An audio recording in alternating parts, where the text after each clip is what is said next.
Vamos a comenzar a desarrollar nuestra segunda clase de tecnología mecánica, recordando que en la clase anterior nos hemos referido a la máquina herramienta y a la herramienta de corte.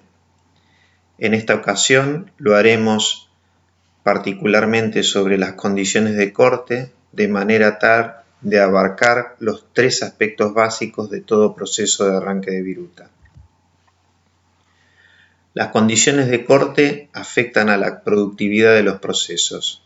Para dar un ejemplo sencillo, si nosotros tenemos que mecanizar una pieza por torneado y partimos de una barra cilíndrica, si nosotros para convertir esa geometría inicial en la pieza terminada damos 4 pasadas, pero el proceso podríamos hacerlo en 3, evidentemente, a medida que incrementemos la profundidad de pasada, vamos a estar aumentando la productividad. De una manera similar, como ya veremos más adelante, sucede con las otras condiciones de corte, ¿no? También las condiciones de corte afectan a la precisión dimensional. La precisión dimensional las asociamos a las tolerancias de las piezas y también a la terminación superficial o rugosidad. En relación a las condiciones de corte, el proceso más general es el fresado. ¿Por qué decimos que es el más general? Porque presenta 4 condiciones de corte, que son la velocidad de corte, la velocidad de avance, la profundidad de pasada axial, que la vamos a designar con la letra P minúscula, y la profundidad de pasada radial o ancho de fresado B. Para una mejor aclaración de lo que hablamos, vamos a trabajar sobre este gráfico que tenemos acá. En el fresado tenemos una herramienta rotativa que gira un número de revoluciones por minuto. Ese número de revoluciones por minuto multiplicado por el diámetro de la fresa me va a generar una velocidad tangencial en el punto de corte de la herramienta. Entonces, vamos a tener la herramienta girando con el movimiento principal de corte que va a producir el desprendimiento de viruta, y para generar esta ranura en forma continua, el material se va a tener que mover debajo de la fresa con el movimiento de alimentación que va a estar dado por la velocidad de avance. Por otra parte, la altura de la ranura será la profundidad de pasada P, y el ancho de la ranura será la profundidad radial o ancho de fresado B. En el caso del torneado tenemos 3 condiciones de corte. Tenemos la velocidad de corte, que va a estar representada por la velocidad tangencial en el punto de contacto herramienta-pieza sobre el diámetro que estamos torneando. Después tenemos el movimiento de alimentación representado por la velocidad de avance. Y por último, la profundidad de pasada, que me va a permitir reducir este diámetro inicial de la barra a este que está acá. Consideremos que la profundidad de pasada está dada en radios, ¿no? Porque es la cantidad de material que corta la herramienta. Son muy importantes también el volumen de viruta, porque es inclusive un indicador más global de la productividad, pero también es importante la potencia de corte. ¿Por qué? Porque la potencia de corte va a ser un limitante que vamos a tener en nuestra máquina herramienta, dado que esa potencia la va a tener que entregar un motor eléctrico que es componente de la máquina. Y si en el mecanizado necesitamos consumir más potencia que la que puede entregar la máquina, evidentemente el proceso no va a resultar.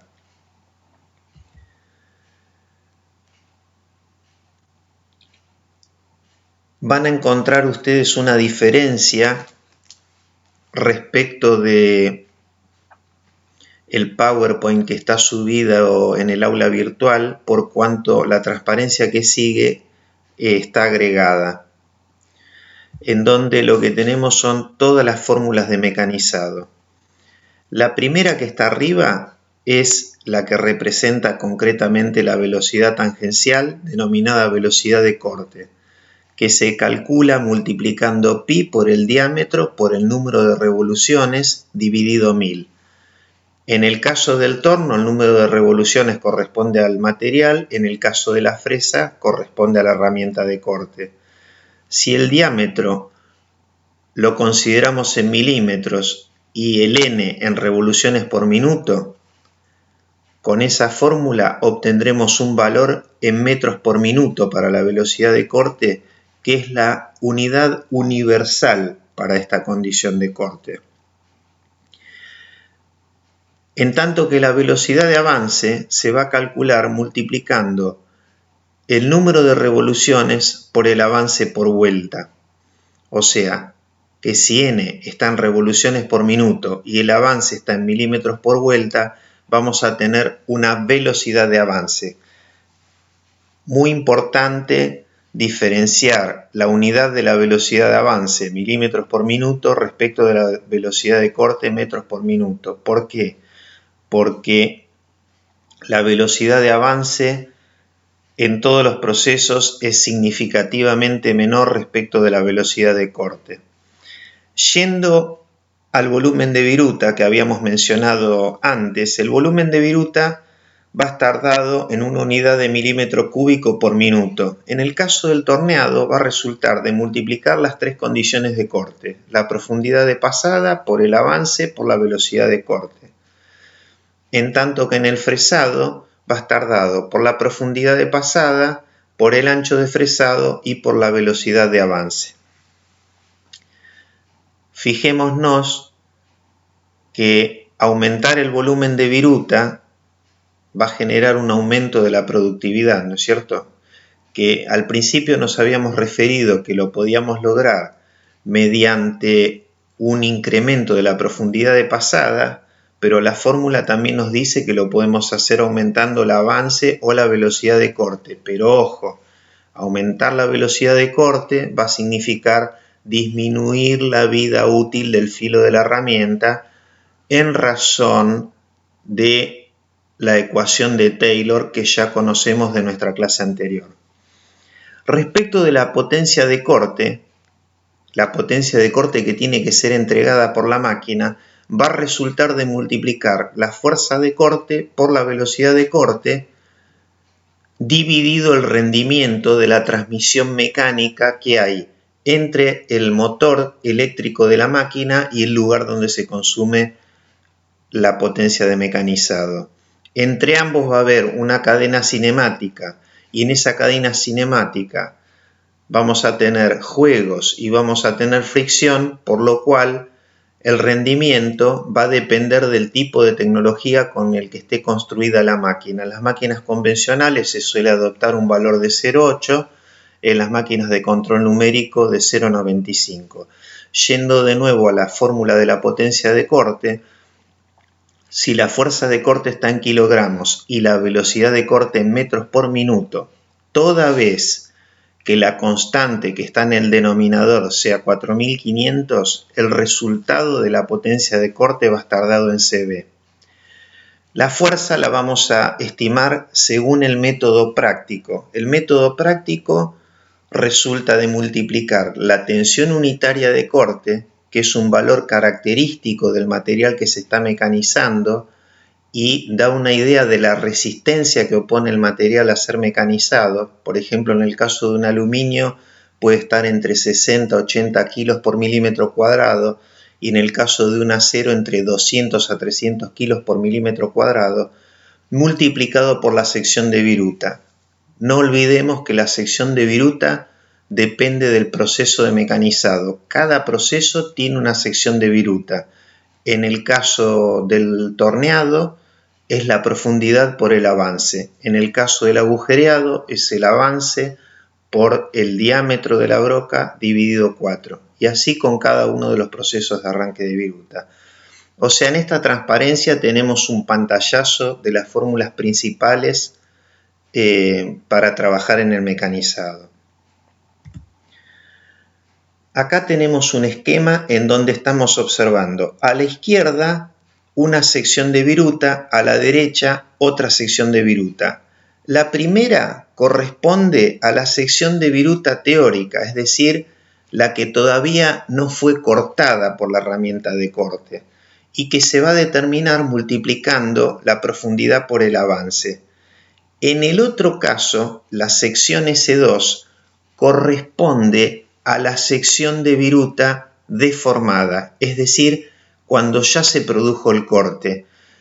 Y como va a haber una diferencia en el espesor de la viruta respecto de la profundidad de pasada, y a esa relación se la denomina relación de corte RC, evidentemente que esas secciones no son exactamente iguales, ¿no es cierto? A través de esa relación de corte y del ángulo de ataque es posible obtener una primera estimación para el ángulo de cizallamiento φ que está indicado en el gráfico, cuya expresión está dada por esa fórmula matemática contenida en esta transparencia.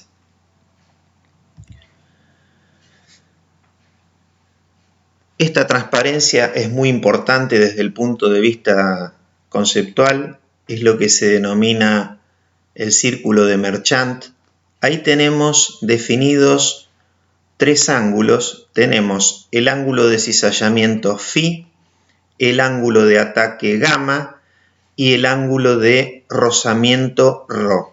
¿Sí? El ángulo de rozamiento es el que está formado entre la resultante y la fuerza normal N. O sea, de la acción mecánica de la herramienta sobre el material que se está transformando en viruta, vamos a tener una resultante R. Esa resultante R la podemos descomponer en el plano en dos direcciones. Una de las direcciones, la azul, corresponde a la fuerza de corte horizontal en el sentido del desplazamiento de la herramienta y a la fuerza FF en sentido normal, ¿no es cierto?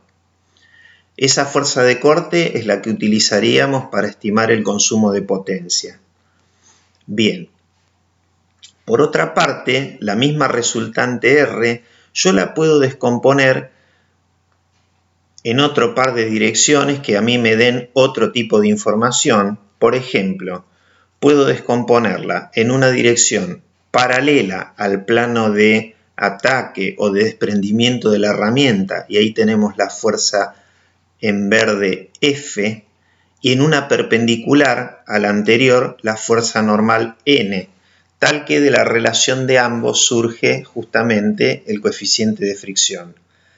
Por último, podemos descomponerla a esa resultante R en otras dos direcciones, que son la de la fuerza Fs en rojo, que esa fuerza está contenida en el plano de cizallamiento, y en una normal al plano de cizallamiento, la Fn, ¿no es cierto? Bueno, si uno trabaja desde el punto de vista matemático, con el círculo de Merchant, es posible arribar a una expresión para la fuerza de corte basada justamente en este modelo, ¿no es cierto?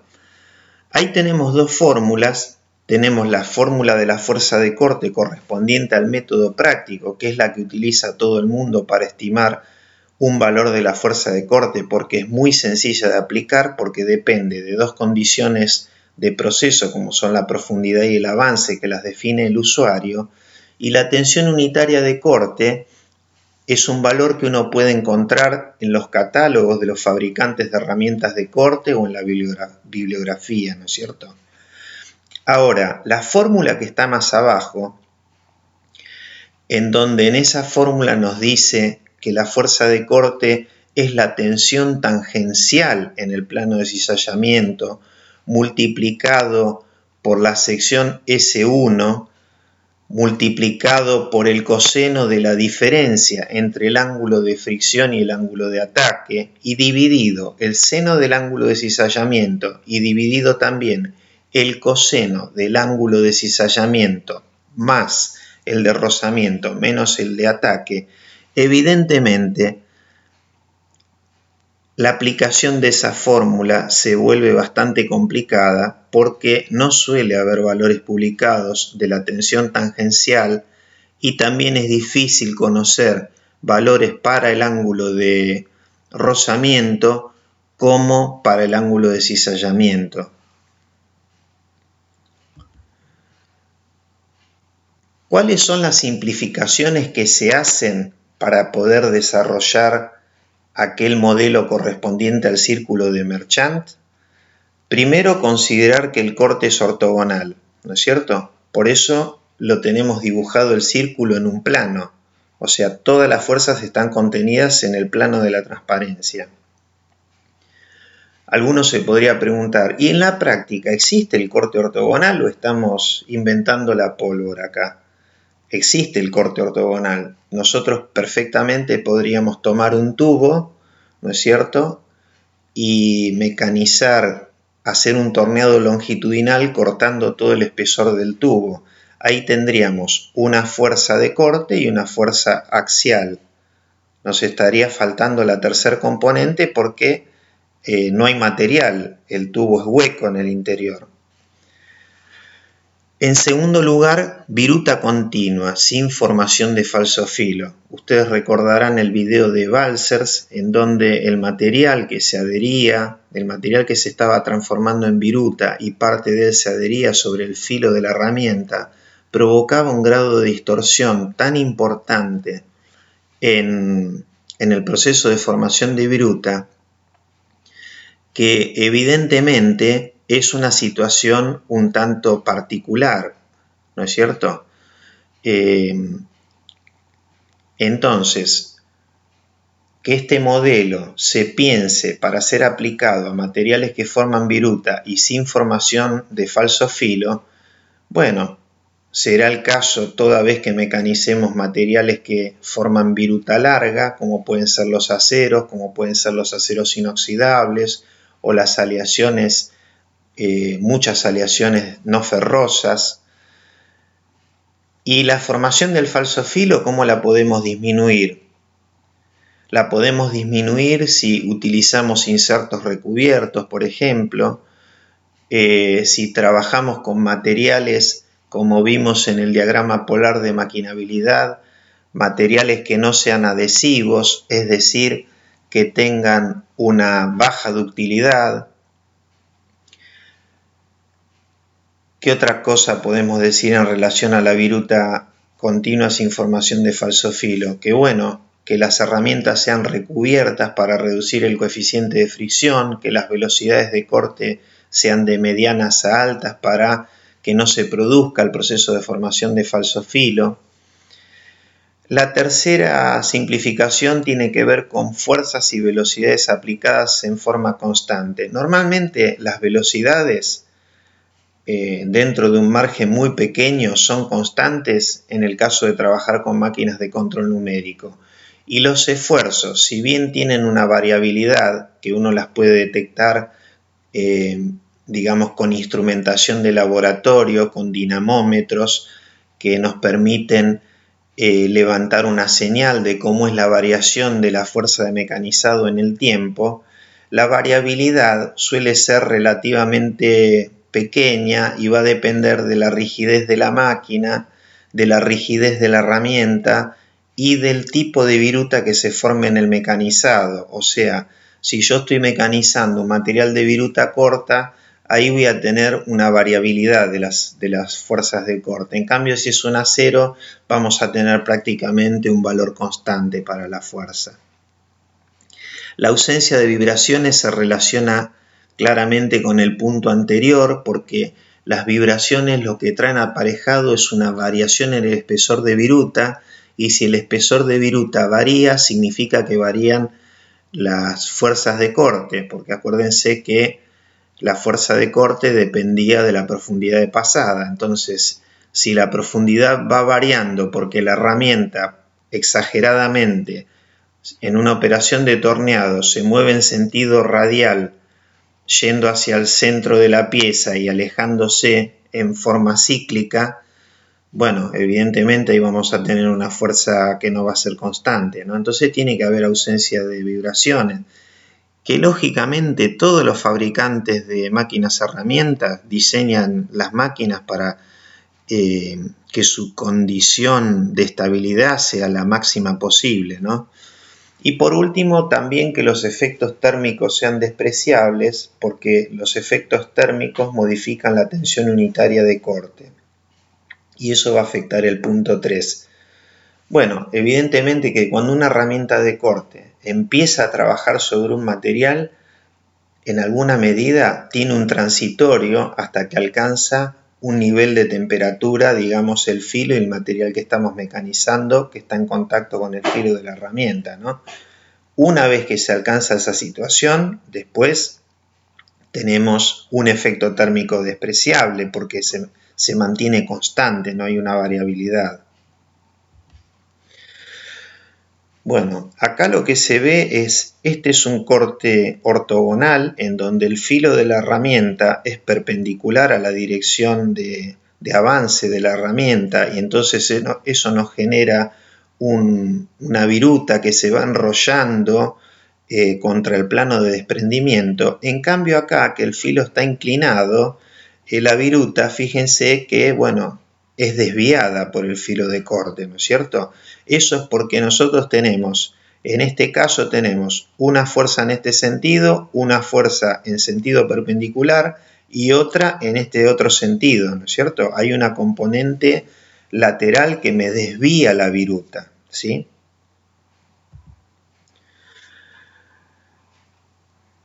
Bueno, no es que mi intención sea meterme demasiado con la matemática del modelo de Ernst y Merchant, pero esto tiene un objetivo que es establecer una expresión para el ángulo de cizallamiento teórica que se ajusta muy bien a los valores obtenidos en laboratorio, ¿no es cierto? Entonces, básicamente, lo que se hace es trabajar con la fuerza F sub S, que era la fuerza que resulta contenida en el plano de cizallamiento. Esa fórmula tanto la podemos calcular como una proyección, esa fuerza la podemos calcular, su módulo, tanto como una proyección de la resultante, y eso será R coseno de phi más rho menos gamma, como va a resultar también de multiplicar la tensión tangencial por la sección de viruta deformada, ¿no es cierto? Entonces, si nos quedamos con esas dos expresiones a ambos lados de la igualdad, de ahí podemos despejar el valor de tau, ¿sí? Muy bien. Fíjense que tau nos queda en la expresión 2 en función del coseno de phi más rho menos gamma, ¿sí?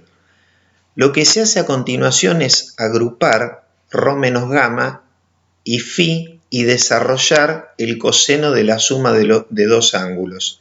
Eso sería el coseno del primero por el coseno del segundo menos el seno del primero por el seno del segundo. Bien. Una vez que hicimos eso y introducimos esa ecuación en la 2, nos queda la ecuación 4.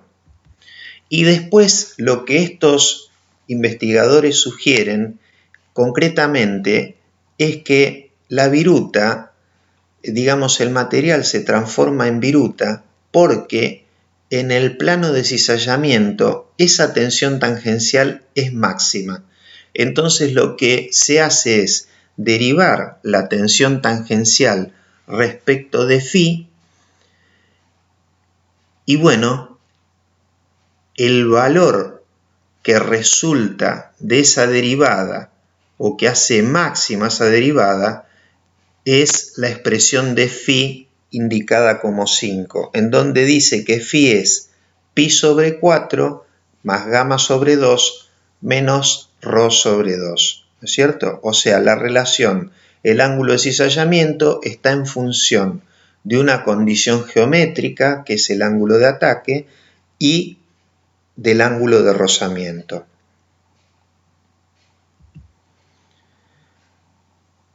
Muy bien.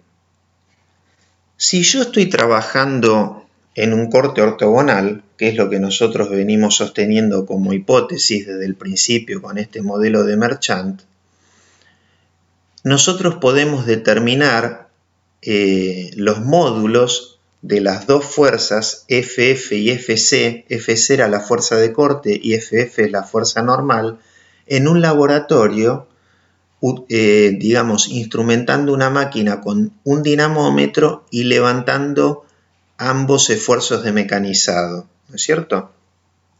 Entonces, a partir de la fórmula 6, podemos obtener entonces el ángulo de rozamiento ρ, y una vez que tenemos el ángulo de rozamiento ρ, podemos determinar el ángulo de cizallamiento φ con la fórmula que habíamos visto en la transparencia anterior, ¿no es cierto? Bueno, y conocido el valor de φ, conocido el valor de ρ y determinado el valor de tau con la fórmula 7, ya nosotros estamos en condiciones de poder calcular o de estimar la fuerza de corte usando el método de Merchant. Entonces, en la transparencia siguiente, lo que yo hice fue armar una tabla de valores calculados a partir de datos experimentales de una tesis de doctorado de un ingeniero alemán, de un doctor alemán cuyo nombre es Ingo Essel, que bueno, él trabajó con insertos de metal duro sin recubrir, mecanizando un acero de corte libre. El acero SAE2L14 es un acero al plomo, es decir, que tiene un porcentaje de plomo y tiene unos porcentajes un poco más elevados de lo normal de azufre y de manganeso para mejorarle la maquinabilidad, y que ese proceso se realizó en seco, ¿no es cierto? El trabajo de mecanizado lo efectuó a 3 velocidades de corte, 100, 200 y 300 metros por minuto, y en cada caso a 3 valores de avance, ¿no es cierto? De 0,1, 0,2 y 0,4. Midió las fuerzas de corte, concretamente FC, y la fuerza FF. Entonces, a partir de esos valores, determinó el valor de ρ en cada caso, determinó el valor de φ, luego el valor de la resultante, luego se puede estimar el valor de la fuerza en el plano de cizallamiento para, a continuación, determinar la tensión tangencial de corte. Y con la tensión tangencial de corte podemos ahora calcular la fuerza de corte, FC de Merchant y Ernst. Y esa anteúltima columna obtenida a través del modelo, compararla con los valores experimentales que corresponden a los de la tercera columna. Y el delta, que está al final, es la variabilidad porcentual entre el valor estimado mediante la fórmula de Merchant y el valor experimental, ¿no es cierto?, que resulta de la práctica de laboratorio. Vamos a volver ahora al método práctico, porque en realidad habrán visto que es bastante complicado el tema de usar la expresión de Merchant, ¿no? Entonces, en el caso del método práctico, una primera cuestión que surge es si, por ejemplo, el ángulo de ataque que influye sobre el proceso de formación de viruta influye sobre el esfuerzo de corte, y claramente que influye sobre el esfuerzo de corte.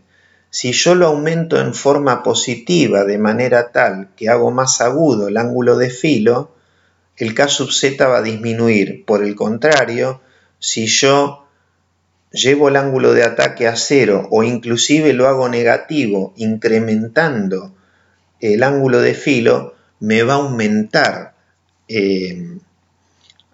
lo que sería la tensión unitaria de corte. Entonces, hay un investigador alemán que propuso una corrección en relación a la tensión unitaria de corte considerando el ángulo de ataque. ¿Y qué es lo que dice Kienzle? Lo que dice es que los valores que están publicados para la tensión unitaria de corte son para un ángulo de ataque de 0 grado. Entonces, toda vez que yo disminuyo, o sea que utilizo, por ejemplo, un ángulo de ataque de 1 grado positivo, es decir, con un ángulo de filo más agudo que si el ángulo de ataque fuese 0, lo que voy a hacer es disminuir un 2% la tensión unitaria de corte, ¿no es cierto?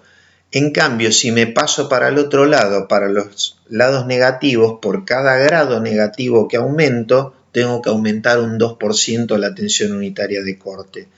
Eso es lo que se denomina la corrección de Kienzle.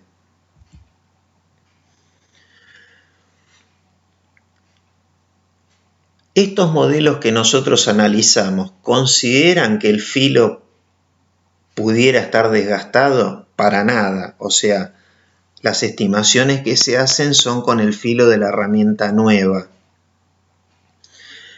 Sí, como vamos a ver más adelante, lo que uno puede hacer es proponer factores de corrección en función del desgaste del filo de la herramienta, y lo que está claro que a medida que el filo de la herramienta va cambiando su forma porque se va desgastando, los esfuerzos van aumentando.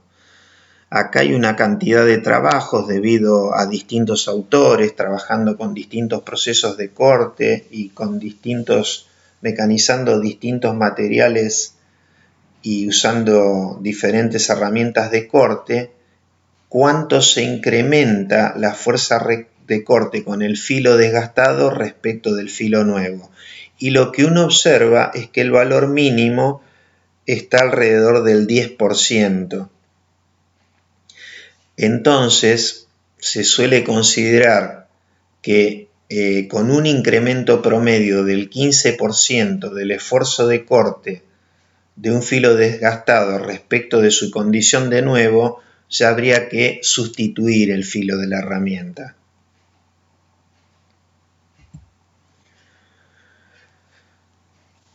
Bueno, ¿y qué pasa con el uso o no uso de lubricante? O sea, una de las funciones de los lubricantes supuestamente es reducir la fricción, y si reducimos la fricción, tendríamos que disminuir los esfuerzos de mecanizado.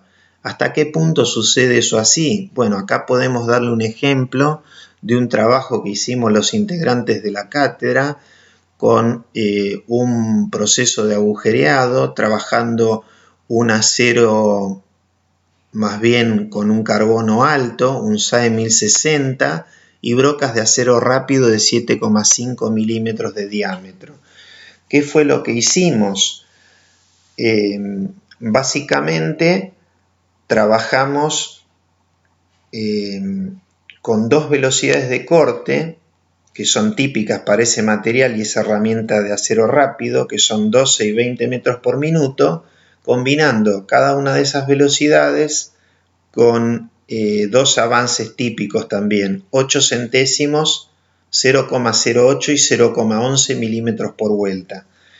Luego lo que hicimos fue medir las fuerzas de avance trabajando sin lubricación en seco y trabajando con un aceite emulsionable y con un aceite neto. El aceite emulsionable es prácticamente un 95% de agua y un 5% de aceite, y el aceite neto es todo aceite.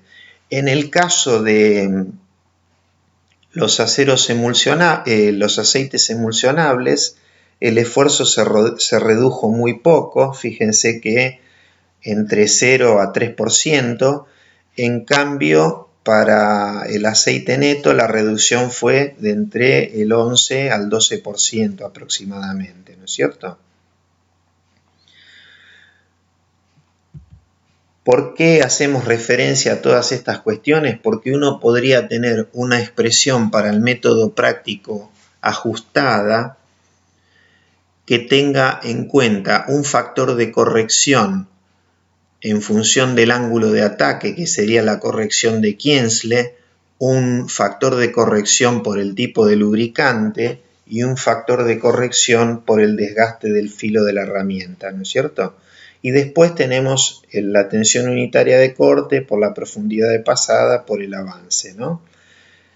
Entonces, si nos dicen que nuestro K-Z es de 300 kilos por milímetro cuadrado para un inserto con un ángulo de ataque 0 y nuestra herramienta tiene un ángulo de ataque 5 grados positivos, y bueno, tendremos que reducir un 10% la tensión unitaria de corte, será de 270 kilos por milímetro cuadrado. Si usamos un lubricante, un aceite neto, bueno, tendremos que poner ahí un factor de 0,9. Y en el caso de llevar nuestra herramienta a una condición de desgaste límite, y bueno, considerar un factor de corrección por desgaste de entre 1,15 a 1,20, ¿no?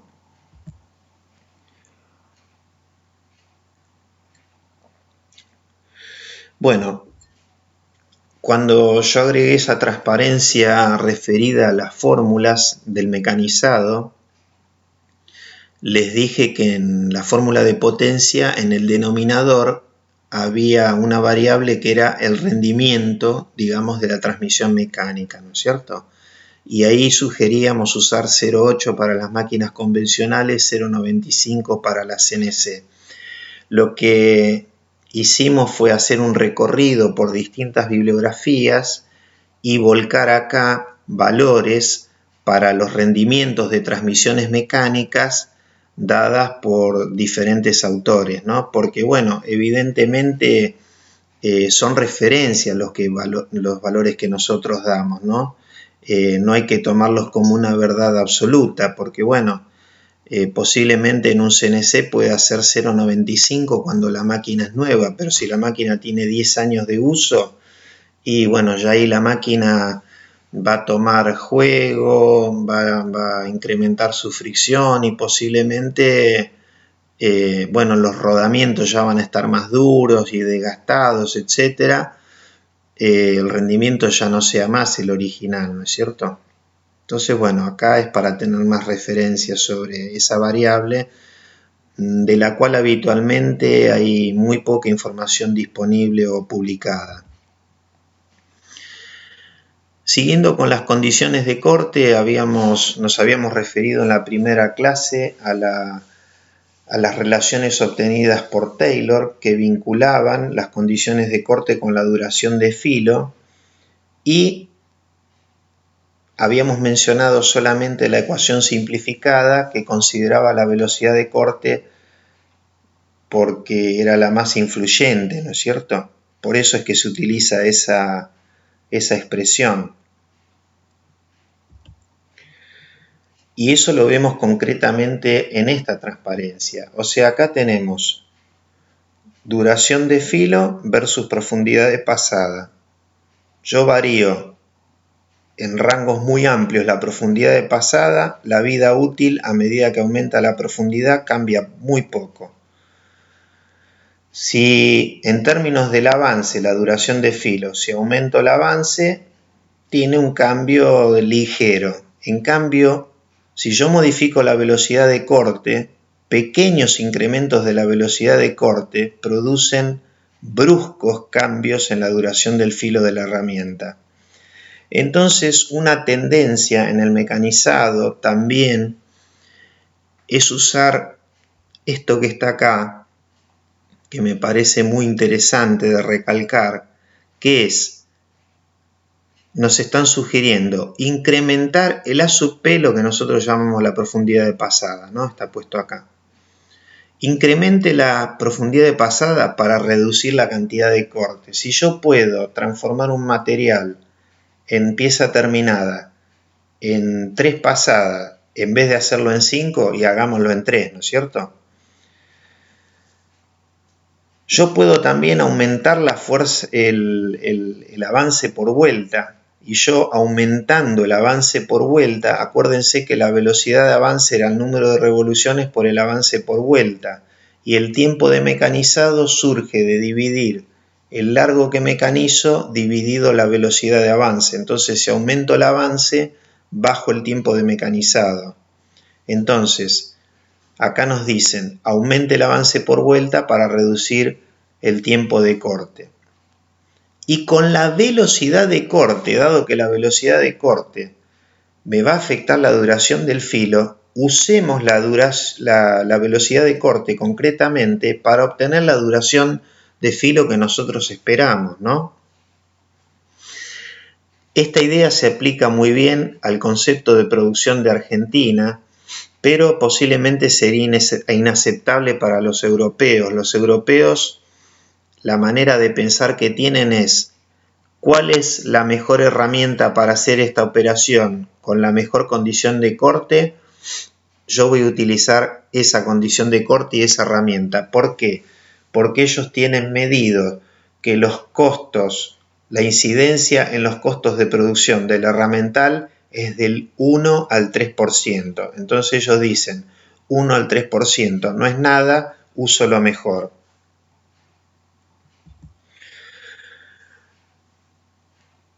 En el mecanizado tradicional las operaciones se dividen en las operaciones denominadas de desbaste y en las de terminación o acabado. En la de desbaste, nosotros lo que nos interesa es tratar de convertir el material de partida en una forma prácticamente terminada en el menor tiempo posible, sin interesar cómo queda la medida de la pieza ni cómo queda la terminación de la pieza. Es una cuestión de maximizar el volumen de viruta, tratar de sacar el mayor volumen de viruta posible. En cambio, en todo proceso de arranque de viruta siempre va a haber una herramienta que se va a dedicar a hacer el trabajo de terminación, en donde vamos a tener un filo que va a tener muy poco uso, que va a cortar una velocidad alta, cortando una viruta muy fina, y que me va a dar sobre la pieza la terminación superficial y la tolerancia buscada. Entonces, esa pasada de terminación se efectúa una vez terminado el desbaste y habitualmente usando otra herramienta de corte.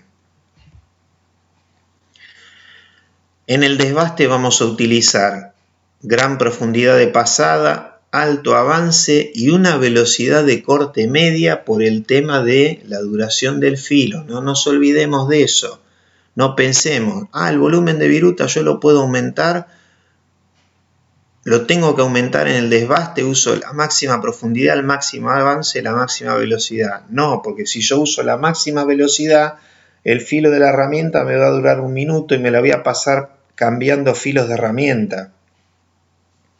En el caso de la terminación o el acabado se usa una profundidad y un avance pequeño y una velocidad de corte alta. ¿Por qué se usa una velocidad de corte alta? Porque vamos a ver que eso mejora la terminación superficial o rugosidad, porque bueno, en alguna medida sirve o ayuda para aumentar el volumen de viruta. Por otra parte, como la herramienta de corte que hace la terminación tiene poco tiempo de contacto con cada pieza, usar una alta velocidad y de igual forma significa que esa herramienta me va a servir para hacer muchas piezas, la terminación de muchas piezas. Y por otro lado, que subir la velocidad de corte va a significar también reducir el tiempo de producción de esa operación concretamente, ¿no? Perdón, más que de producción, el tiempo de esa operación de terminación. Este es un gráfico que nos muestra qué pasa con la rugosidad en función de la velocidad de corte y se ve que a medida que aumenta la velocidad, bueno, la rugosidad a baja velocidad va subiendo hasta un máximo y después se va reduciendo en forma exponencial, ¿no es cierto? El radio de punta de la herramienta el R sub E, el radio de punta, influye en el acabado sobre la terminación superficial. Porque la terminación superficial, este acabado que se ve sobre la superficie mecanizada, depende del radio y depende de este avance. Si yo las pasadas lo hago de tal manera que el avance sea más pequeñito, esta rugosidad, este R máximo me va a dar más chico.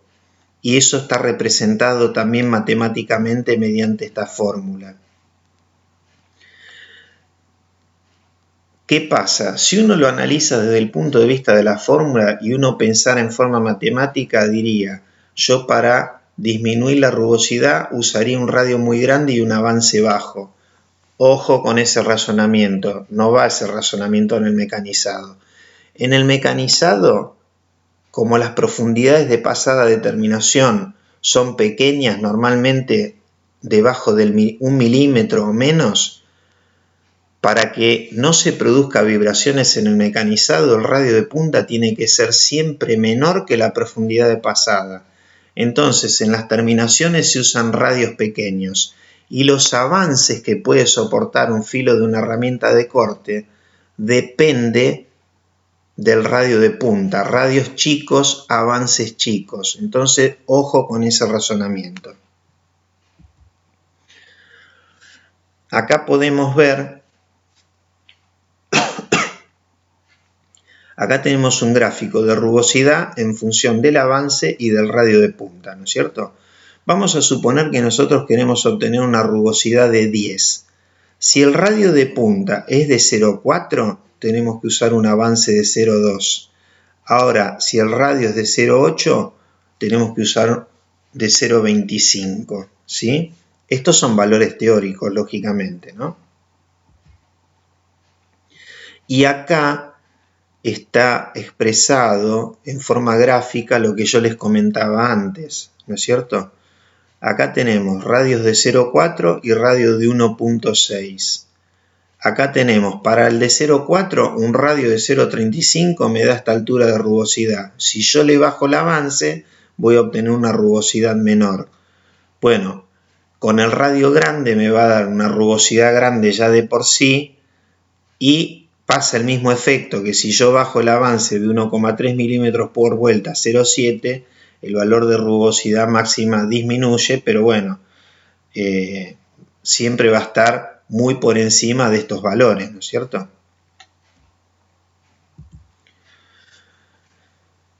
Entonces, en relación a la selección del radio de punta, el radio de punta pequeño es para profundidades de corte chicas, va a ayudar a reducir la vibración y cuidado con que el filo de corte es débil, por eso es que no se le puede dar mucho avance por vuelta.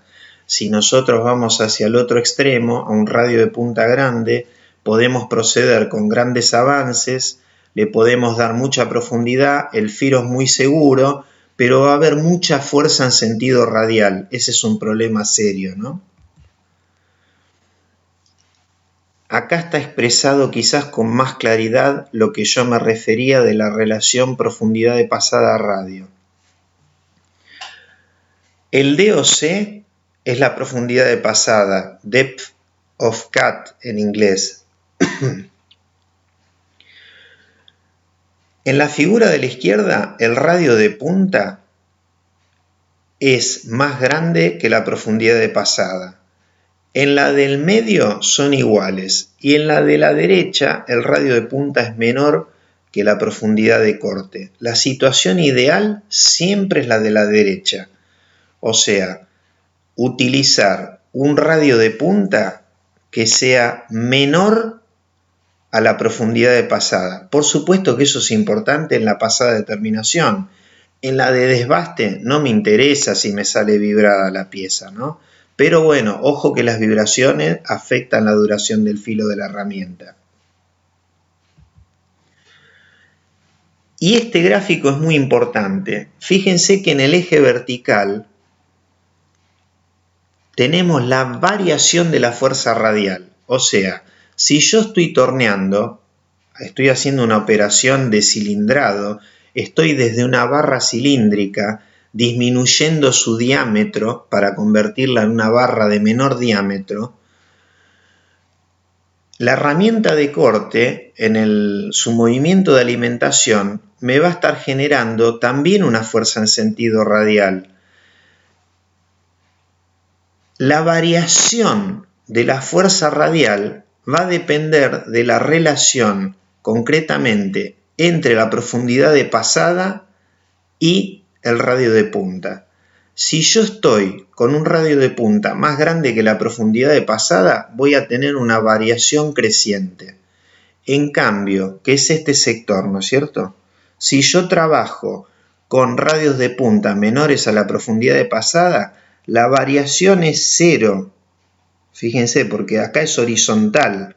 El delta R, la variación de la fuerza radial es cero. Entonces, no va a haber vibraciones generadas por la fuerza radial y la terminación superficial va a quedar como yo busco que quede. Vamos a centrarnos ahora en los procesos de torneado, que era uno de los dos temas de la primer transparencia de este PowerPoint, porque decía procesos de arranque de viruta y torneado. La primera pregunta que nos hacemos es ¿cuántos son los ejes que tiene un torno? Y en un torno concretamente tenemos 2 ejes. ¿De dónde surge eso? Ustedes imagínense una barra cilíndrica, ¿no? Si esa barra cilíndrica yo imaginariamente la corto con un plano que contiene el eje de revolución de esa barra que se va a mecanizar, cualquiera sea el ángulo que esté formando ese plano de corte, la sección me va a dar siempre la misma. Esa es una característica típica de las piezas de revolución, que toda sección de la pieza de revolución obtenida con un plano que contenga el eje de la pieza, la sección va a ser siempre la misma. Eso significa que si yo al material lo pongo a girar y los desplazamientos de la herramienta de corte las controlo en un plano, es decir, en 2 ejes, por eso hablo de una máquina de 2 ejes, podré obtener una pieza en 3 dimensiones de revolución. Esto es lo que veo, acá tenemos un torno, digamos, paralelo, en donde esta U invertida es lo que se conoce como la bancada del torno. Estas son las guías. Acá tenemos el carro, sobre el carro va montada la herramienta y acá es el plato que le imprime el movimiento de rotación a la pieza, ¿no? Que se ve acá. Y el carro le da el movimiento de alimentación a la herramienta de corte, que es este cuerpo. Entonces, ¿qué va a pasar con los desplazamientos de la herramienta? Se van a mover en sentido longitudinal y en sentido transversal. A esos ejes se los denomina de manera normalizada, está normalizada la designación de los ejes de las máquinas de CNC. El eje longitudinal es el eje Z y el eje transversal el eje X. Acá tenemos un ejemplo de una pieza de revolución, un eje en este caso, que bueno, hacer una pieza de revolución, como decíamos al principio, ¿qué vamos a pensar para fabricar una pieza de revolución? Vamos a pensar en un torno, ¿no es cierto?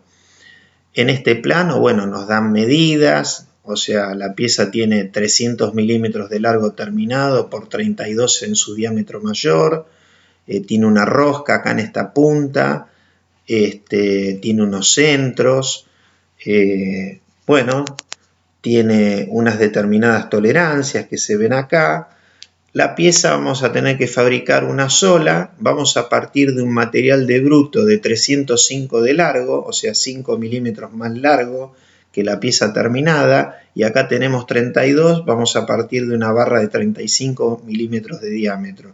Y el material del eje va a ser un acero Esta es una designación alemana, ST viene de Stahl, que es acero en alemán, ¿no es cierto? En inglés se dice Steel, en alemán se dice Stahl, S-T-A-H-L.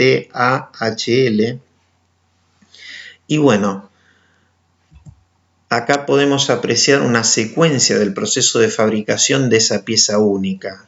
O sea, vamos a partir de una barra de un largo X, de diámetro 35, en un serrucho mecánico, la vamos a cortar a la longitud de 305 milímetros. Después, en la segunda operación, ya la vamos a llevar al torno, la vamos a frentear, le vamos a hacer un centro, luego la vamos a sacar del plato, vamos a exponer,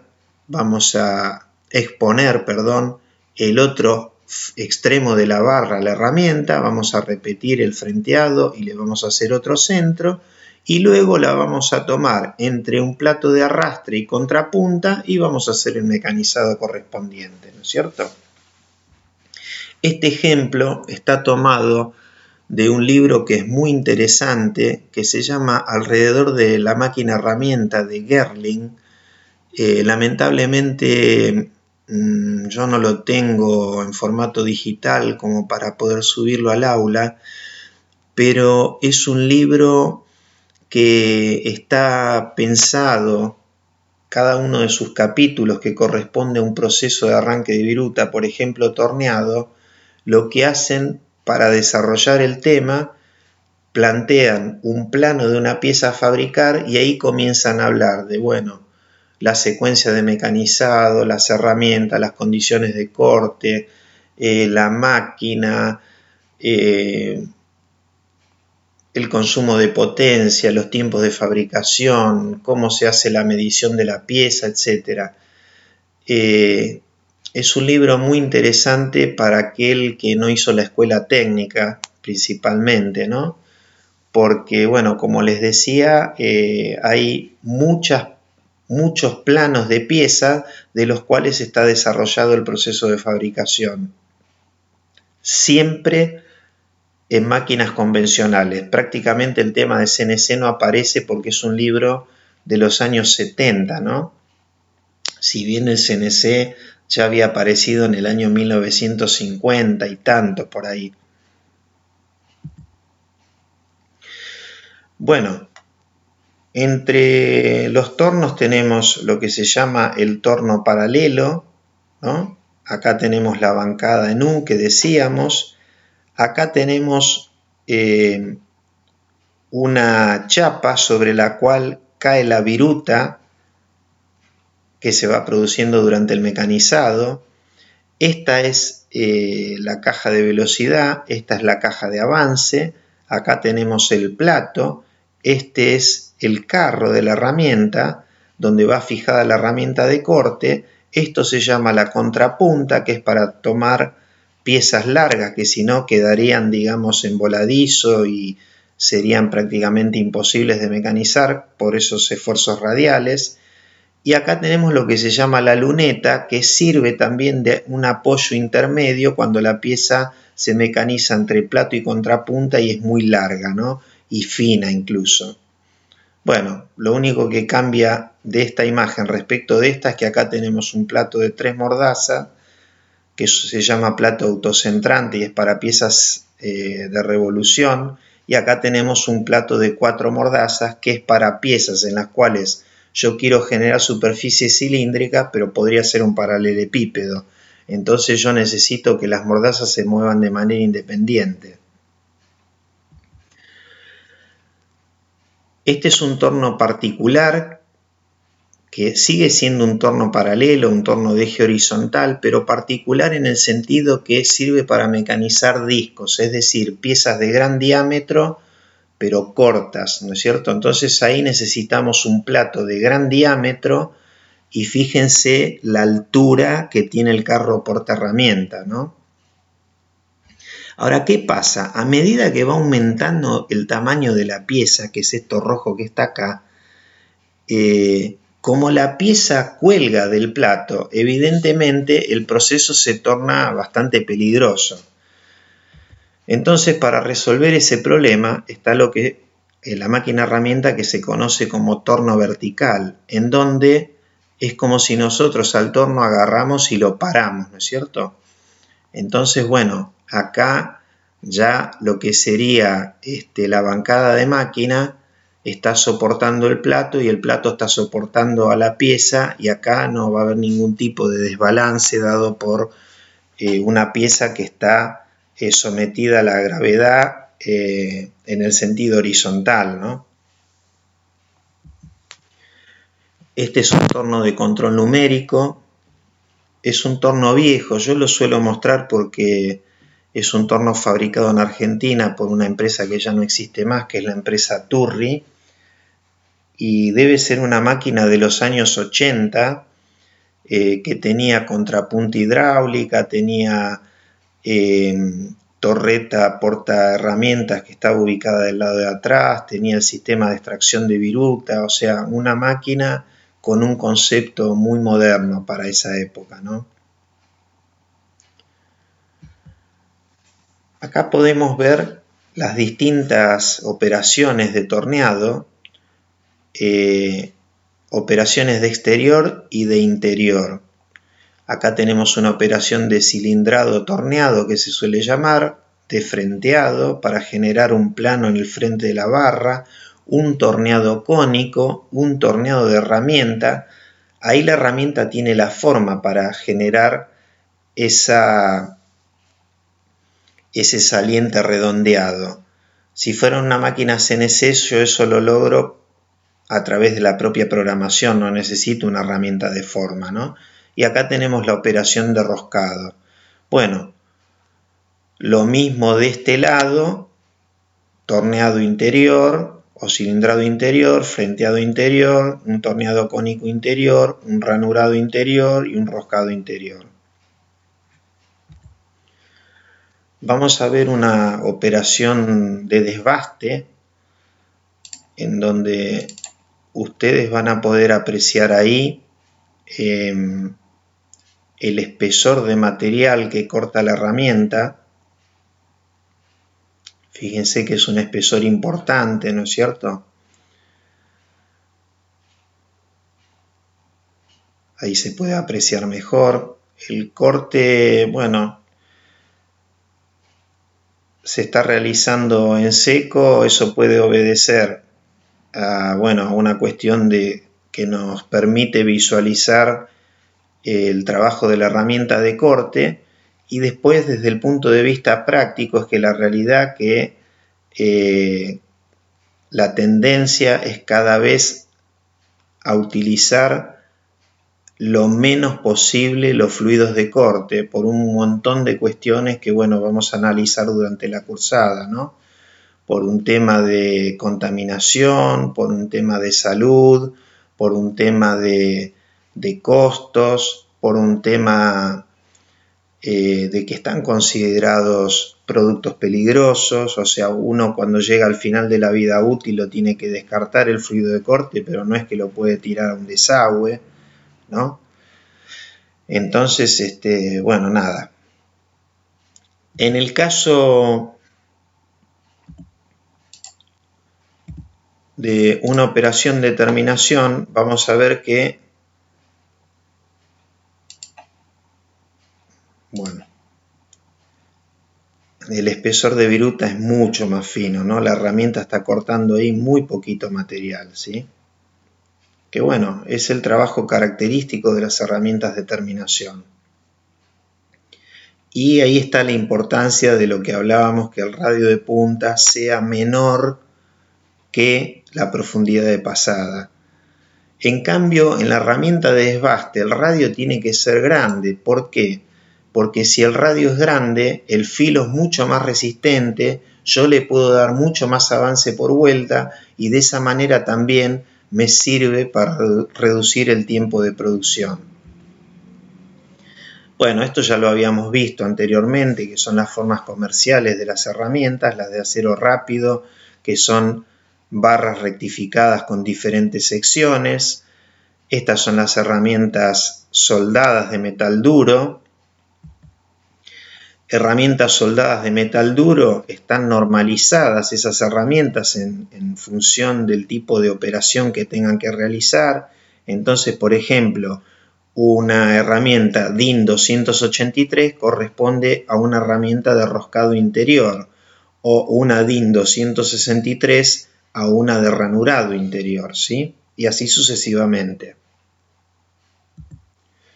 Bueno, acá tenemos una gama de insertos de metal duro que se fijan mecánicamente a estos portainsertos negros, que suelen ser mangos de acero templado y revenido, un 4140, ¿no? Alrededor de 40 y tantos Rockwell C.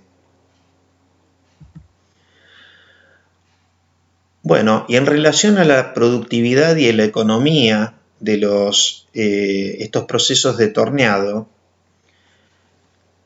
la misma depende de la máquina herramienta, porque evidentemente que si yo tengo una máquina herramienta muy económica, esa máquina herramienta lo más probable es que tenga un motor eléctrico pequeño, de baja potencia, que sea una máquina, digamos, con pocos materiales, de baja rigidez, y bueno, lógicamente que esa máquina herramienta no me va a permitir hacer grandes cosas en términos de la productividad.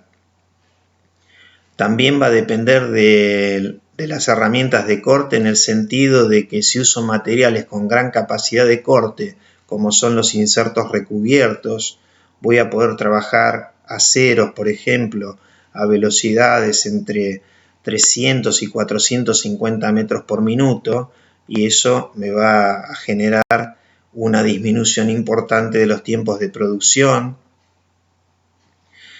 Va a depender del proceso también, porque si yo una pieza la puedo fabricar usando 3 herramientas, ¿por qué voy a usar 5, no? Entonces el proceso, el herramental a utilizar tiene que ser muy bien pensado, ¿no? Y también la productividad va a depender de si yo utilizo materia prima net shape o near net shape. Eso que parece muy extraño, lo que quiere decir es si estoy trabajando con un semi-elaborado forjado fundido, es decir, una pieza, un material que ya tiene una forma muy aproximada a la forma terminada, y entonces voy a tener que sacarle relativamente muy poco material, a diferencia de si yo partiera de una barra, ¿no es cierto?, para conformar mi pieza. Vamos a ver acá un video que nos va a mostrar un poco la productividad en función de la herramienta de corte. Lo que queremos es trabajar sobre una barra de... queremos cortar un espesor de viruta, un espesor de material de 15 milímetros, y acá lo vamos a hacer en 4 pasadas de 4 milímetros, ¿sí? El material es un acero que estamos mecanizando. Fíjense que, bueno, 4 milímetros es una profundidad para cada pasada importante, ¿no? Ahora vamos a ir a hacerlo en 3 pasadas de 5, si mal no recuerdo.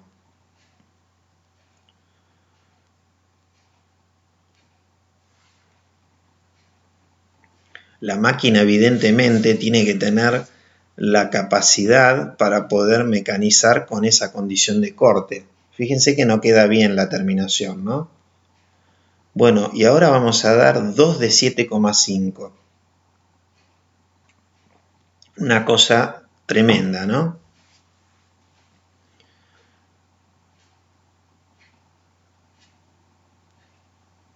El resumen, ahí peor la terminación. En el primer caso tardamos 22 segundos y consumimos 10 kilowatts de potencia. En el segundo caso tardamos 16 y consumimos 13. Y en el último tardamos 8, pero el consumo de potencia se fue al doble, ¿no es cierto? 27 kilowatts.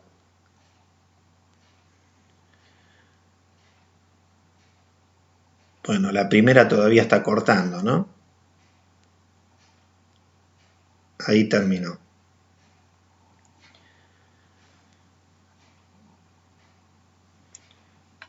Así que bueno, con esta transparencia hemos terminado nuestra segunda clase de tecnología mecánica.